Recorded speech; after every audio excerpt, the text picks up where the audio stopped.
મિત્રો દુઃખદ ઘટના છે, વિડીયો પૂરો થતો તો જ સમજણ આવશે. બધી સંબંધને હું વિનંતી કરું છું કે મામા મારા વારે આવો. રાણી હન્નો જલ્દી મારા મમ્મીને ઉપાડી ગયો છે, પાછી લાવી દો. મારો પેલું બહુ જ માદું થઈ ગયો છે. તો સુખી ના પાડી દીધી. છોકરી બાબા દે અમારા ઘર આવતા જ નહીં. કે ભગવાન કર પ્રાર્થના કરો કે અમે જલ્દી મરી જાય. આ દુનિયામાં મને જો તમે વિડીયો જોઈ લીધો હોય અને ઠાકોર હોય તો આ વિડીયોને એટલો શેર કરો. આખી ઠાકોર સમાજ પાસે પહોંચવો જોઈએ અને મોટા મોટા આગેવાનો પાસે પહોંચવો જોઈએ, કારણ કે આ છોકરોને ન્યાય મળવો જોઈએ. કોરા ગામની વટલી છું હું. મારી છોડીનું નામ વર્ષા હે. 2 ભાણિયા એના રખડે રહે.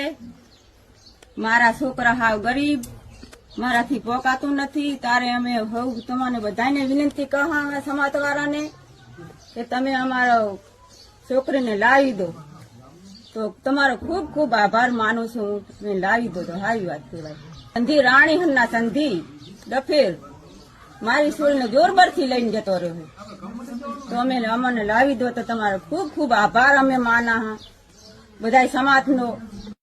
સાકરસી ભાઈ બારીને હું વિનંતી કહું છું, લયંગજીને હું વિનંતી કહું છું, જ્ઞાની બેને કહું છું, અલ્પેશ ઠાકોરને કહું છું, ઠાકોર સમાજને હું કહું છું કે મારી છોડી પાછી લાવી દો. મારી સમાજને હું વિનંતી કરું છું. મારા 2 ભાણિયા રખડે હેરા, તો એટલો મારો કામ કરો મારી સમાજ, તો સારું કહેવાય. હું હાથ જોડીને તમને કહું છું, હું વિધવા બઈ છું, મારો કોઈ આધાર નથી.